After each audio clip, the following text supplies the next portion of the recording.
How to identify prints.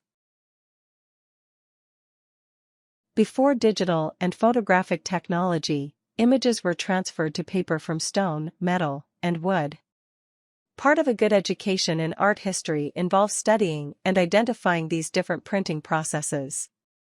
While printmaking is a field you can study for life, you can learn the basics of identifying relief, intaglio, and planographic lithography to start building your identification skills. Method 1: Identifying relief prints. 1. Understand the process of relief printing.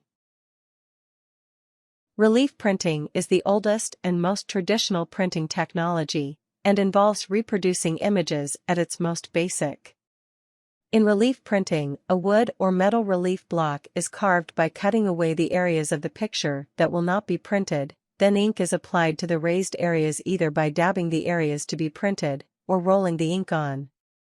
The final stage of the process involves transferring the ink to the page by laying a sheet of paper and applying pressure. Examples of relief prints include wood block printing, linocut, typeset. 2. Examine the rim of the print. One of the quickest and most reliable ways of identifying relief prints is to examine the edges of the print for evidence. The process by which ink is transferred from the block via pressure will produce a characteristic rim around the edges of life. This is a feature that is only characterized by relief printing processes, so it's always a sure sign. For comparison purposes, examine the serial number on any bill of U.S. currency. You should notice the rim of the numbers is slightly darker than the inside. This is a sign of relief printing. Look for this tendency in the piece that you're examining. 3. Look for signs of embossing. Another fairly reliable way of identifying relief printing is to look at the back of the piece for signs of embossing, another result of the transfer process in relief printing. Examine the page and feel with your hands for signs of raised perforation and pressure, signifiers of the paper being pressed on the relief block. Compared with intaglio printing, the pressure required to make relief prints is relatively minor, meaning that embossing will sometimes be difficult to see and differentiate from that of intaglio printing, which is more severe. Reflectance transformation imaging, RTI, is often used to highlight and document the physical signifiers of embossing in relief printing. 4. Look for signs of cutting in the cross, hatching, or shaded areas. While it might seem obvious, one of the best ways of distinguishing relief from intaglio printing is in examining the black marks as closely as possible and trying to decide whether it looks like they were raised, or the white marks were raised on the original block. This is part intuition and part experience, but one of the best places to look is in shaded or cross-hatched areas. On relief prints, you should be able to see that shading is made by cutting out little wedges between short lines, then cutting a long line at right angles, leaving smooth outside lines. Method 2: Identifying intaglio prints.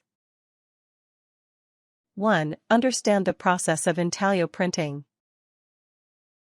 Intaglio is Italian for incising, and correspondingly revolves around a process of applying ink into the grooves or etches or engravings, then using a lot of pressure to transfer that ink from the indents onto the page.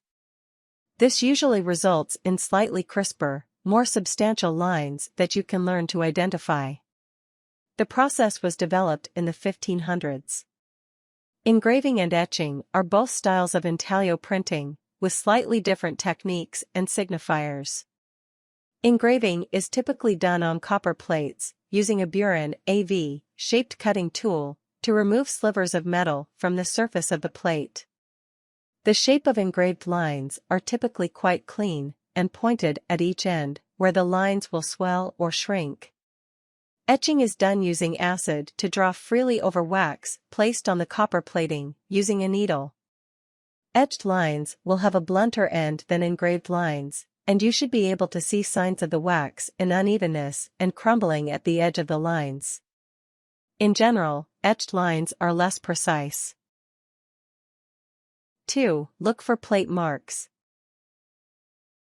Because lots of pressure is used to transfer the ink, the metal printing plate will leave an impression in the paper on intaglio prints. The corners of these marks should be rounded, since sharp edges would rip the paper, and the edges will often retain traces of ink that wasn't completely wiped off the plate during the printing process.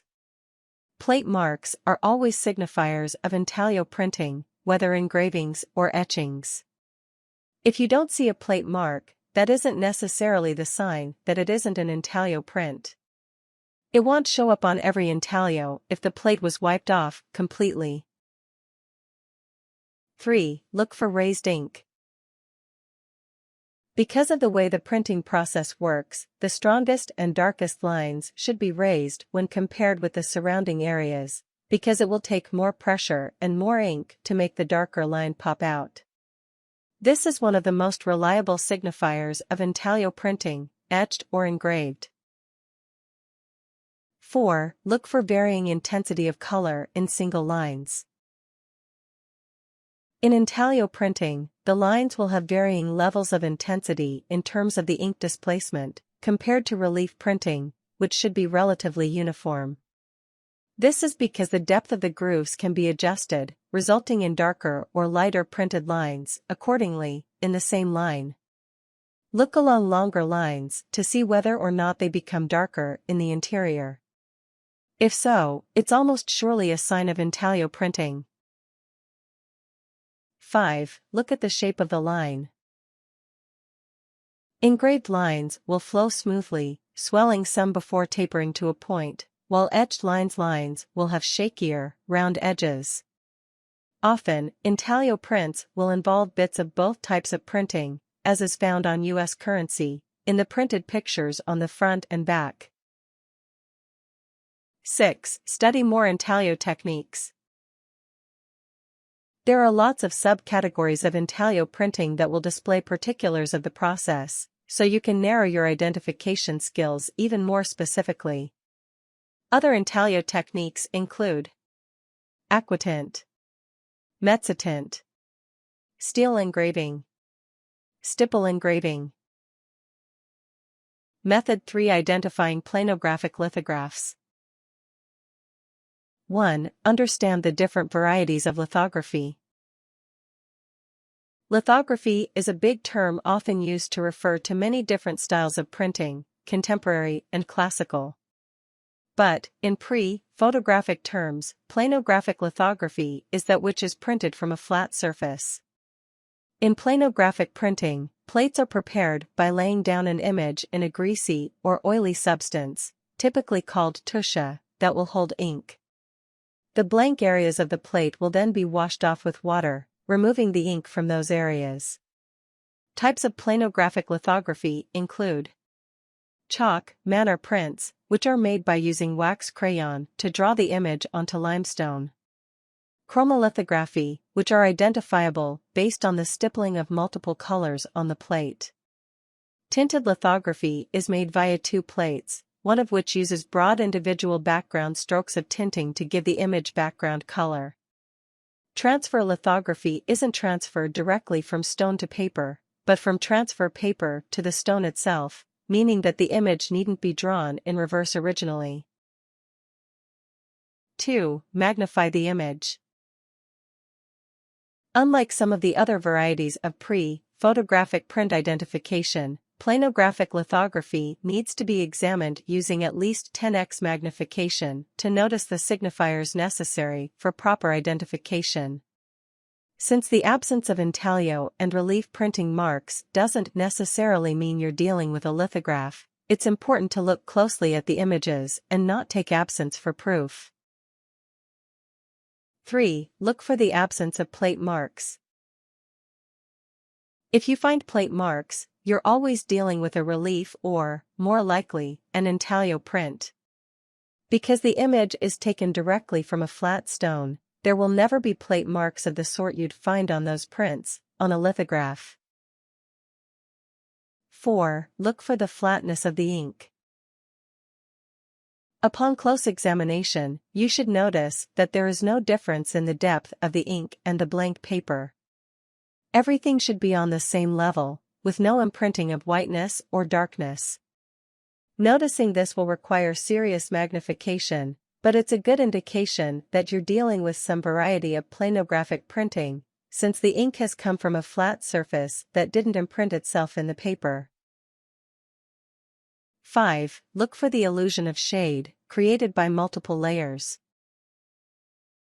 Since the planographic surface holds and repels ink on the same level, tonal variation is created by varying the amount of surface area covered and not covered by varying the quantity of ink deposited on the paper, either by using multiple layers and multiple prints, or by applying areas of heavier wax on the stone.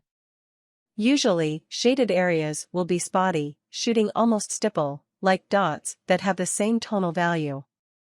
One mark will not be lighter or darker than the other surrounding marks, nor should they be evenly spaced. This creates the illusion of shade. A print with multiple colors will overlap those colors in certain areas. In general, you won't find green, but overlapping areas of blue and yellow, a more efficient process of printing. Shade and color prints is typically made via variation of tone. 6. Look for blurriness. Typically, fine details will be somewhat blurrier in transfer lithographs than in other types of printmaking. Often, the paper won't quite stick, or will otherwise shift around when pressure is applied to the paper, and the details tend to suffer when this happens. This is typically a sign of planographic lithography processes. Tips. Professionals spend years learning the intricacies of identifying historical art prints. If you want to learn more about identifying different types of prints, check out How to Identify Prints, a complete guide to manual and mechanical processes from woodcut to inkjet. 2nd edition, Rev London, Thames Hudson, 2004.